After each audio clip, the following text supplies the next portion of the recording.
ကျွန်တော်တို့ကျောင်းမှာကအဲ့လိုပထမနှစ်မှာဆိုလဲခဲကိုစနစ်တကျသင်ရတယ်သင်ခန်းစာတွေကိုဘာမသင်ကျင်လို့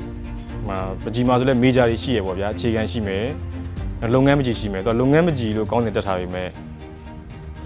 ဒီဇိုင်းပေါ့ဒီဇိုင်းတွေရှိမယ်ဒီဇိုင်းပညာရပ်ပါပဲဒီဇိုင်းပညာရပ်ရှိမယ်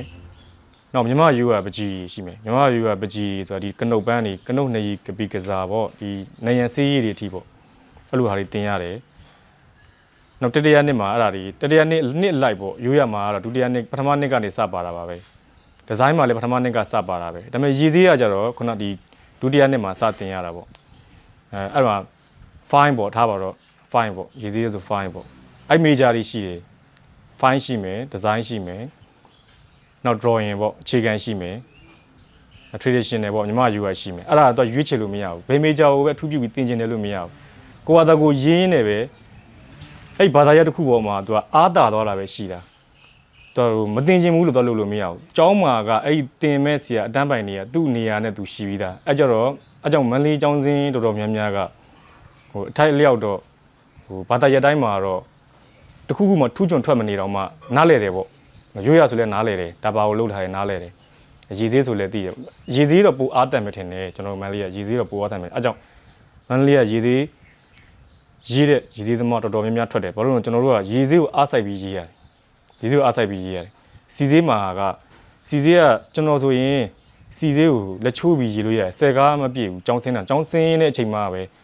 ចောင်းစင်းတော့ကြတော့နည်းနည်းခန်းခန်းတဲတဲဖြစ်အောင်ပေါ့နည်းနည်းကာကြီးကြီးရေးရတယ်စီစည်းကိုအဲ့ချိန်မှာပဲစီစည်းကိုကောင်းကောင်းရေးဘူးလားရေးတော့မရေးတယ်ဘူးကျွန်တော်စီစည်းဆိုကျွန်တော်စီစည်းမရေးတယ်ဘူးကျွန်တော်ရေးလည်းမရေးနိုင်ဘူးစီစည်းအနံ့ကိုကျွန်တော်မခံနိုင်ဘူးကျွန်တော်လည်းမကိုက်ဘူးလေစီစည်းအနံ့ပြီးတော့ကိုကစီစည်းကြိုက်လို့ရေးနေပြီမဲ့လဲဘေးကကိုတခြားမိသားစုဝင်ဒါပေမဲ့ပတ်ဝန်းကျင်ကမခံနိုင်တာတွေလည်းရှိတယ်စီစည်းအရန်အနံ့ပြင်းလွန်းတယ်လေသူကြိုက်မှရတာဘူးထိကြိုက်တယ်လို့ဒီကျွန်တော်ကျမကြီးနဲ့လည်းမကိုက်ညီဘူးပေါ့စီစည်းနဲ့ကြာအဲ့စီစည်းကိုကျွန်တော်မကြိုက်လည်းမကြိုက်ဘူးစီစည်းရေးရတဲ့အရာတော့လည်းမကြိုက်စီစည်းပကြီးကောမကြိုက်တာလို့ပြောတာမဟုတ်စီစည်းရဲ့မီဒီယံကိုကျွန်တော်မကြိုက်ဘူးပေါ့သူလေးတယ်ရေးရတာလေးတယ်ဒါပေမဲ့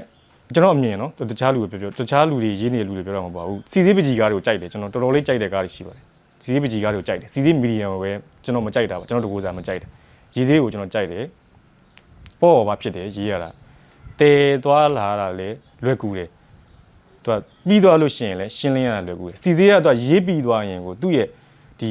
ကရိယာတစားပလာတွေကိုစေးကြောနေရတာကိုကအာမလွယ်ဘူးသူကလို့ရေးစည်းကတော့ကျွန်တော်အကြိုက်ဆုံးပေါ့ရေးစည်းကဒီနေ့ထိလည်းအကြိုက်ဆုံးပဲ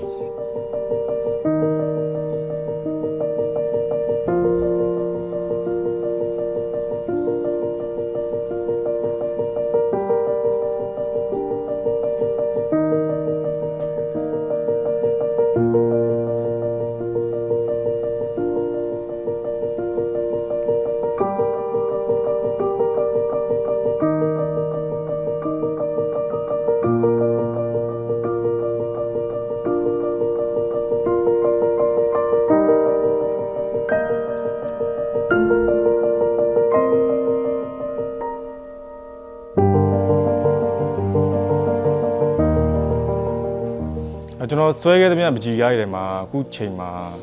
ကျွန်တော်အကြိုက်ဆုံးပကြီးကားရလို့ကျွန်တော်ပြောလို့မရသေးဘူးဘာလို့လဲဆိုကျွန်တော်ကအဲ့လောက်ကြီးကျွန်တော်အသက်အရွယ်နဲ့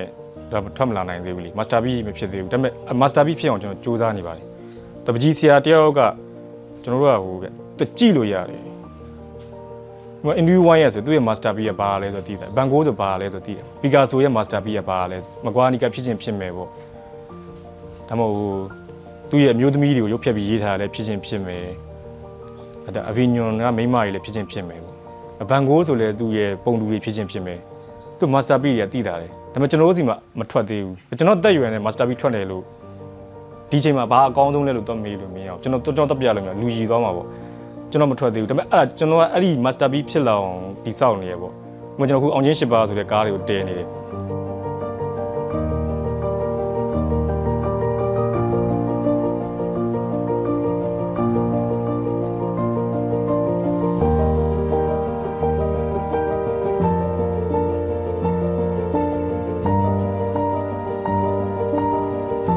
ဘောင်ကြီးရှိပါဘလို့လဲဆိုဘောင်ကြီးရှိပါရေးရခြင်းအကြောင်းကအကြောင်းအရာမထူးဆန်းဘူးကျွန်တော်တို့မြန်မာတွေကကြားဘူးနေရအောင်ကျွန်တော်တို့နောက်နာကလေးကျွန်တော်သားတွေလည်းအိမ်မှာဟိုထားပါတော့ဒီ မရှင်တို့မမအေးတို့တင်နေများတို့ဆိုသလိုပဲသူတို့ကျွန်တော်ဖွင့်နေတဲ့ဟာတွေကိုကြားနေရတာကိုကျွန်တော်တို့လည်းအဲ့ဒါမျိုးကြီးကြားခဲ့ရတာကိုဓမ္မဝင်ကနေဖွင့်တယ်ကျွန်တော်အလူကန်တွေလာလို့ဖွင့်တယ်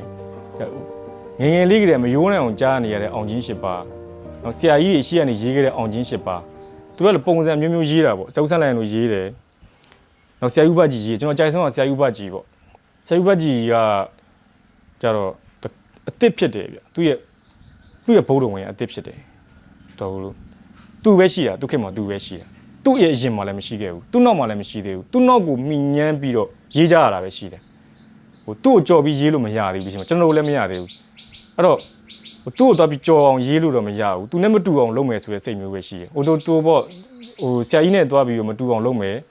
ဆရာကြီးအရေးကနေလွတ်အောင်လို့မတူအောင်ကိုယ့်အကူ creation လုပ်မယ်ဆိုတဲ့စိတ်မျိုးပဲရှိတယ်ဆရာကြီးတကြော်အောင်တော့လုပ်လို့ရမယ်ဆိုတာမျိုးတော့မရှိဘူး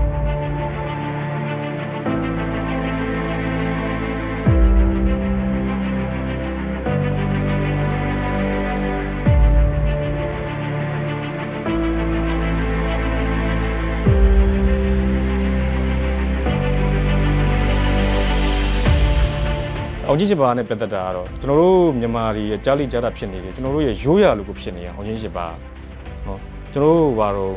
ဟိုအိမ်နေမှာဒီအိမ်တွင်းအဖေကြီးတင်တယ်လို့ပဲတချို့လည်းရှိတာပေါ့တချို့လည်းမရှိဘူးပေါ့ကျွန်တော်တို့အိမ်မှာကြားရှိတယ်ကျွန်တော်တို့အဖွားတင်တာကိုအဲ့လိုမျိုးပဲဟိုမြင်လေးမြင်ထားရိုးရာတွေလို့ပေါ့စွန်းတော်တင်တယ်လို့ရုပ်ကစိုးအပင်လေးမှာရုပ်ကစိုးတင်တယ်လို့အဲ့ဒါတွေကယုံကြည်မှုမယုံကြည်မှုနဲ့တော့မဆိုင်ဘူးကျွန်တော်ငငယ်တော့ယုံကြည်လို့လည်းမယုံကြည်လို့လည်းမဟုတ်ဒါပေမဲ့အဲ့ဒါတွေပြန်ကြည့်လိုက်လို့ရှိရင်အဲ့ဒီလေးတွေတော်တော်ချစ်စရာကောင်းတယ်ဒါပေမဲ့အဲ့ဒါတွေကဟိုဒီပုံရိပ်တစ်ခုအနေနဲ့ဖန်တီးတင်တယ်ပေါ့ဒါပေမဲ့အဲ့ဒါတွေကိုဖန်တီးဖို့ကြတော့မလွယ်ဘူးလေအချက်လက်တွေမလွယ်ဘူးပြီးတော့ဒီအထောက်ထားကျွန်တော်အဲ့ဒီတမိုင်းအချက်လက်တွေတို့အကြီးကားထဲမှာအဲ့လိုမျိုးထည့်ရတာမျိုးတွေသိမကျွမ်းကျင်ဘူးပေါ့အဲ့လိုအချက်လက်တွေတမိုင်းတွေမကျွမ်းကျင်ဘူးဒါပေမဲ့အောင်ချင်း၈ပါးကြာကျွန်တော်ဘယ်လိုကြိုက်သွားလဲဆိုငငယ်လေးကကြားဘူးနောက်မှဖြစ်နေတာဖြစ်တယ်ကျွန်တော်တို့ရဲ့ဒီမြန်မာလူမျိုးတွေရဲ့မယိုးနိုင်တဲ့ဟာပေါ့မုန်းနေအောင်ကြားရတဲ့ဟာမကြားကျင်မှဆုံးကြားရတာမျိုးပြီးတော့အဓိပ္ပာယ်ကလည်းကောင်းတယ်တော်တော်လေးကောင်းတယ်ဒုက္ခဒုက္ခမှာဟိုတော့ကြုံကိုတော့မကြုံဘူးပေါ့လေကိုရှိရလူလည်းကြုံမှုမှာမဟုတ်ဘူးဖျားခေတ်ကိုကျွန်တော်တော့ကြုံလို့မှမရတာဖျားကထားပါတော့အင်္ဂလိပ်မာလာဘလို့နိုင်ခဲ့တာဆိုပြီးအဲ့ခက်ကိုကျွန်တော်တို့ပြန်ကြည့်လို့မရဘူးလေနော်အခု IC show ပွဲကြည့်လို့ Empire ကြည့်လို့ကြည့်လို့မရဘူးအဲ့ဒါတွေကဟိုတစင်စင်ပြောခဲ့တာတွေဒီစာအုပ်မှတ်တမ်းတွေပုံနှိပ်မှတ်တမ်းတွေသူရေးခဲ့တဲ့စလုံးတွေကနေပြန်ဖတ်ပြီးမှကိုကသိရတာဟုတ်ဒါပေမဲ့အဲ့ဒါတွေနဲ့ကိုတော်တော်ခိုင်လုံးနေပါပြီအဲ့ဒါတကယ်ဖြစ်ခဲ့မဖြစ်ခဲ့အဲ့အကြောင်းအရာကတော်တော်စိတ်ဝင်စားစရာကောင်းတယ်ဒါဟာခိုင်လုံးတဲ့အကြောင်းပြချက်ပဲဖြစ်တယ်ပုံမြင်ပဲဖြစ်တကယ်ပဲဖြစ်ခဲ့ပြီတော်တော်စိတ်ဝင်စားစရာကောင်းတယ်ပေါ့ညီမတွေရဲ့စိတ်ထဲမှာမယိုးဘူးပေါ့အဲ့ဒါကိုကျွန်တော်လုပ်ချင်တာဒါပေမဲ့အဲ့ဒါကမာစတာဘီဖြစ်တော့မာစတာဘီဖြစ်ပါစေဆိုစိတ်ကြီးနဲ့လုပ်တာပေါ့အောင်ချင်း၈ပါးဆရာကြီးတွေလည်းရေးခဲ့တယ်တခြားကျွန်တော်ရေးပေါ်ရေးဘက်ဒီမိတ်ဆွေတွေလည်းသူတို့အကြောင်းမျိုးနဲ့ရေးကြတာတွေရှိတယ်38မင်းလို့ပေါ့38မင်းဆိုလည်းရိုးရပဲလीကျွန်တော်ရိုးရပဲဒါခုနကပြောယုံကြည်မှုနဲ့မဆိုင်ဘူးပကြီးအနေနဲ့ရေးရင်တို့ချစ်စရာကောင်းနေရပဲဥစဉ်မြင့်လို့ရေးတာတော့ရှိရလေအဲ့လိုမျိုးအဲ့ဒါကိုတော့မှဒါပေမဲ့အဲ့အကောင်းဆုံးလက်ရည်လို့ပြောတာမဟုတ်ဒါပေမဲ့ကျွန်တော်ပကြီးစီရာတက်တန်းတစ်လျှောက်မှာကျွန်တော်အခုအသက်ရွယ်နေပေါ့ကျွန်တော်ဆယ်စုနှစ်တစ်ခုကိုကြော်ခဲ့ပြီပေါ့လေပကြီးရေးတာဒါပေမဲ့အဲ့ဒါကိုခုချိန်မှာအကောင်းဆုံးဆိုထုတ်ပြလို့မရပါဘူးအချိန်မှာပေါ့ဇာနီဆိုတဲ့ကောင်ဘာကြီးလုတ်ခဲ့လဲလို့ကြည့်မယ်ဆိုရင်အောင်ချင်းစစ်ပါဆိုတဲ့လက်ရည်တွေကတော့တော်တော်အရာထင်ခဲ့တာပဲဆိုတာမျိုးကျွန်တော်လုပ်ကြည့်ချင်တယ်အဲ့ဒါတော့ဒါကျွန်တော်တကူစားပေါ့လေကောင်းတယ်မကောင်းဘူးဆိုတော့ဖြစ်တယ်မဖြစ်ဘူးဆိုတာကတော့ဟိုခဏကျွန်တော်ပုံမှာကောင်းတာပဲမြင်မကောင်းတာပဲမြင်အဲ့မြင်မဲ့သူတွေကသူကပြန်ဆုံးဖြတ်ရမှာကျွန်တော်ဆုံးဖြတ်လို့မရဘူး